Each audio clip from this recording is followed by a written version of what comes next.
It's about teaching the athlete how to build function instead of performance, because we are drilling performance. We are not drilling function. They came up with a functional movement screen, 7 movements going back to primal movements. What are we capable of doing as a born specimen on this earth?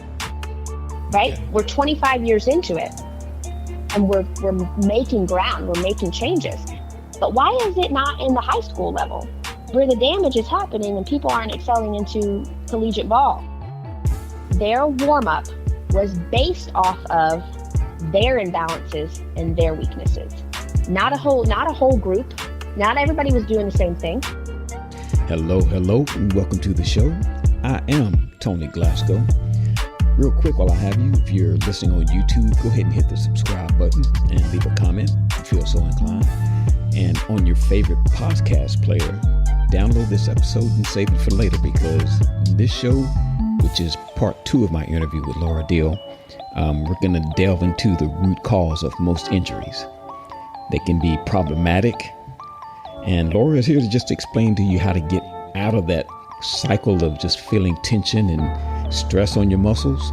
And she also gives us a different approach to pregame warm-ups, gives real-life examples of athletic teams that have performed better after repeating these exercises.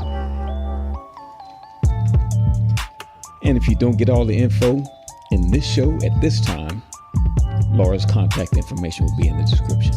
And right now, I want to take this time to mention my featured business for this show, which is Clutch Design. Check his Instagram to see all the designs from baseball, softball, and just really too many to mention. You have to see it for yourself. So my challenge that I have still stands. If you can stump Branden and give him something that he cannot do, your next order's on me. So check him out, see what he's got, see what he can do. Let's go ahead and get into this show with Laura, and we'll see y'all on the other side. I need to make sure those intrinsic stabilizers are functioning appropriately before I load anything else. Because if my bicep is too strong and I go to throw a baseball, my rotator cuff isn't ready, I am ripping something. Okay. It is too powerful. That engine, too much torque. So back to the car scenario. If you have anybody who's into racing, if my rear end is not strong and I have too much horsepower, that torque, it's blowing the rear end, right? Right. It's going to do the same thing to a shoulder, to an elbow, to a knee, to a hip. So if I have too much activity happening, if I'm working on my computer too much and using my mouse too often, or like those little bitty things, and I'm letting my shoulder just kind of hang out there like a flag without good shoulder stability, I'm going to get tennis elbow. My elbow is going to take the hit. And then you've heard of carpal tunnel, right? Yeah. Mm-hmm. Then I'm going to get carpal tunnel. It starts at the top. I need to make sure those intrinsic muscles are strong, can hold that head of that humerus into that socket to let everything else flow appropriately. It's like plugging in the electrical cord. Yeah. You have to make sure it's all there for everything else down the chain to work. Well, let's take that scenario that you just mentioned. Someone sitting at a desk. Basically, how do you know you're doing it wrong is what I'm trying to say. It's okay. You're going to have some discomfort. You're going to have to go, what's my body feeling like today? After a day of work, am I exhausted and I didn't do anything? Mm-hmm. Right? So it takes energy to sit incorrectly. It really does. You're just hanging on threads at that point. So think about neck discomfort, elbow discomfort, wrist discomfort. Do you have any burning sensations, tingling sensations? Mm-hmm. Do you get up from sitting at your desk and immediately throw your shoulders back? Like, that's your body trying to elicit movement because you were just in a static position for too long, which then throws what's called, and I'm going to use a big word here, and then I'll simplify the language. You have something called ischemia. Ischemia is lack of blood flow, death to tissue, necrotic. Okay. So if I'm in a particular position for too long and it becomes static, I do not have the pathway of nutrition. So you have a nutrition deficiency due to lack of blood flow. Nutrition, hydration, all of that is delivered through blood flow. You cut it off, you're suffocating it, it's dying, the tissue's dying. Now you have discomfort. Lactic acid has now sat in that area. And lactic acid, you've heard that term before, right? Or you felt it. You've done 10 squats and it starts to burn. Yeah. That's lactic acid. If you allow that acid to sit in that muscle, it breaks it down. It breaks down ligaments, it breaks down tendons, it breaks down fascia, it breaks down muscle. You have pain, discomfort. Everybody has that soreness, that delayed onset muscle soreness after exercise. That's all related to that lactic acid or that poor posture or the muscle not moving to its full capability. So with athletes, are there any indicators that they can see that they're not as flexible as they need to be, other than, feeling pain or whatever? Is there anything that they can do on their own to kind of see if they need to have any alignment done? That's a loaded question. So it depends on what they know. You kind of made the statement, you don't know until you don't know. Typically, they don't know until they've gotten injured. And then they've been put in front of somebody who has, human body in the knowledge. So pathophysiology, kinesiology, movement people. Then they start to learn what happened, what went wrong. This is what you did wrong. All athletes have heard that term. This is where you went wrong. What the heck? Where are we at the beginning, right? So we are committing child abuse on a daily basis with our student athletes. And I don't say that lightly, right? Many years ago, I'm going to date this about almost 20 years ago, really. I was introduced to this very lucrative coach in Broken Arrow, very well known. Did it for 3 decades, right? And I wanted to learn from him. I wanted to learn everything he had to give me. And one of the things he said he wanted to start with was how he committed child abuse for the last 30 years because he wished he would have known then what he knows now. Really? And it's about, it's about teaching the athlete how to build function instead of performance. So it's about a pyramid. It's making sure that bottom of the pyramid is general physical preparedness, not sports specific. So we want to make sure our children have a broad span of sport options. Don't stick them to one sport. Give them options like golf and tennis, or basketball and football, or yoga and ballet, whatever. Give them options because it's going to give them different body experiences, right? Everybody is different. Everybody is different. Yeah. You can take that in a bunch of different different aspects there. But the point is nobody's teaching our children functional movement. So back in the late 90s, early 2000s, a group of athletic trainers, physical therapists, occupational therapists got together, and they had to kind of ask themselves, what the hell is going on? Why do we have so many young patients with ACL tears, torn meniscus, ruptured discs, whatever it might be, labrum tears in the shoulder, going in for Tommy John surgeries on the elbow? What is happening? Because we are drilling performance. We are not drilling function. Okay. And so the movement started then with Gray Cook. Gray Cook, you said? Gray, like the color. Okay. Gray. And he started a movement with a bunch of people, and they came up with a functional movement screen. 7 movements going back to primal movements. What are we capable of doing as a born specimen on this earth, right? I'm born, I have development capabilities. Do I maintain those? Or do I regress in some way because we live in Western society and we sit too much, right? So when muscles are too short, when muscles are too long, it pulls on the levers, it makes the fulcrums wrong, right? And then you start to limp and do all these things. So we have asymmetries. We have people who work off machines, right? They work off machines at the gym, or they only work off a barbell. You're in a linear state. you never rotate. You never try one-legged activities or one-armed activities. So your body doesn't have the ability to do contralateral things. Opposite arm, opposite leg, right? Yeah. We are bipedal humans. What means when I take a step, I only have one foot on the floor.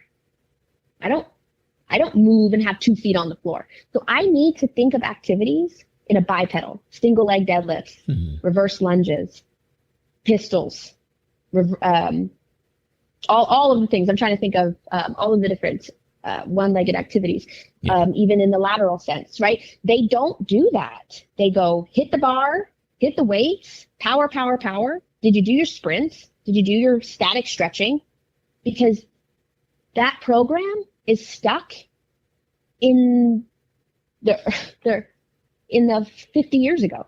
With all of the knowledge we have, we shouldn't have as many injuries. We shouldn't have children showing up with these types of debilitating things that won't allow them to graduate into the different levels of sports. Yeah. And they did a good movement. And now the functional movement screen, it tests the squat, it tests the hurdle, it tests the lunge, it tests the shoulders, it tests the rotational, right, on the ground, quadruped, all the things we need to based off of the primal movements that we should obtain as a child. We should never lose that. We're superheroes as children, and then we tend to lose it as we get older. And you'll see the pattern. But they did get it into professional athletes. So every professional sport has access to functional movement, and they use it. They use it at the combine, NHL, NBA, TPI with PGA. I don't know if you've ever heard of that. They all use functional movement, right? Okay. We're 25 years into it, and we're making ground. We're making changes. But why is it not in the high school level where the damage is happening and people aren't excelling into collegiate ball? It's funding. That's the problem. Funding is in the sense that they just don't have it to have the person like you to come into the school and show the athletes. Is that what you mean? Just and to work with them, and to everything is so fast. Seasons are so fast. They don't think about it in time. We did an excellent job one year with the golf team in Broken Arrow. So everybody had a screen. Everybody went through a movement screen. All 50 of the golfers, or however many I had, boys and girls. Everybody had a screen. Their warm-up was based off of their imbalances and their weaknesses.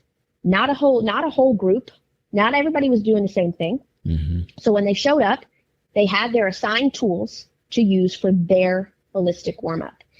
Once they were done with their warm-up, which takes maybe 12 minutes max, even with kids chatting, then they were ready to train their sport specific, right? So a little bit of general physical, and then a little bit of sport specific, and then back to general, right? So it's kind of a mix and mingle of their activities. Yeah. That year was their strongest year. They went all 18 holes without getting exhausted carrying their own bags, because in high school golf, they weren't allowed to have golf carts, right? So at the end, they had no injuries. Their endurance was up. Their score was up, right? Basic fundamentals of getting them where they need to go. They felt amazing. Then we did the same thing with the marching band. Everybody had a screen. We actually found a student with scoliosis. Like it slipped through the physical fitness test that they do. Hey, here's a piece of paper. Go to your primary care doctor, and they pay $25, and they do a fitness. What's it called? The sports physical. It's a joke. Why are you doing that? Why are you doing that when you should just have an FMS coach show up to the school over a course of a week, screen all of your children? If the child has an underlying health condition, heart, lungs, something, I need you to go get that cleared. A PFT, a pulmonary function test, an EKG, all of those things on a medical side. But let's make sure they have function first. Because why am I going to build a sport program on top of this dysfunction? And I get passionate at this one, they find a really good athlete and they drill them into the ground. They work that person over because they're the best one on the team. They don't want to let their team down, and then they get hurt and they're out for the season. And then you have B squad. Wow. That is so ironic that you say that, because it's about something that we're going through right now. We're trying to come back, but we're kind of going through that right now. Could you see that in, every sport, baseball, basketball, and football, just having a 12 to 15 minute workout that's before the dynamic workout that they do right before the games? Because that's not really that much. If I'm really being honest, they don't do a whole lot right before the game. We should see it. Mm-hmm. Everybody's warm up should be based off of their imbalances and their weaknesses, not off of some generalized plan that somebody made when they sat behind their desk. Yeah. I need to, so many people throw programs out, just, run of the mill programs. But nobody asks that athlete what their goal is. What's that person's goal, but also what that person's ability is to get to that goal. Yeah. Right? Yeah. Do I need to, on the soccer field, they're running all the time, right? Nonstop, running. Do I need the biggest quads for that? No. Why are they doing the amount of front squats that they're doing? Because if I have too strong of a quad and I plant my foot and can't completely make that pivot, that quad is pulling so hard on a torquing joint. Why do you think the ACL is going out? Mm-hmm. Why do you think the meniscus blows? Yeah. Because that engine is too strong. I don't know if you watch football or not, but there was a similar step that Patrick Mahomes took like that. And he just kind of jammed his foot in the ground, and it kind of was awkward, and he limped for a little bit. He was all right, but it did kind of is following along the lines of what you just said about that, how, if you're too heavy in one area, your foot or your ankle or your knee can't move along with it. Have you ever watched that man walk? It is terrible. As a therapist, that's the type of talking about a curse and a blessing at the same time. That absolutely drives me bonkers, because he's got such an inward drive of the distal part of his femur. Mm-hmm. So when he's got such that inward drive, I'm wondering what's happening at that tibia plateau, like where the bones kind of come together, because they're going to have a lot of wear and tear. Lots of wear and tear. So that type of structure should have been, now he's compensatory strategies for many, many years, and his body has figured it out. But for longevity down the road, he's going to have hip issues. He's going to have ankle issues, right? Yeah. You have mentioned he planted and something happened at his ankle. It's because wherever the foundation was not secure. So if it was at his knee or his hip, it wasn't secure. Well, that is some interesting info from Laura Dill, a functional movement expert. And real quick, before you go, check out Clutch Designs. Check out Branden. Check out the challenge that I have. If you can stump him on some item that you want, if he can't do it, your next order's on me. So go ahead and check him out on Instagram. See all the things he's got there. And if you thought that episode with Laura was good, just wait for the final part in the series. The series name Moved to the Next Level with Laura Dill. She closes out her appearance with direct information to get you aligned. So you don't want to miss that. Check it out, download it, save it. And I want to thank you guys for joining, for listening.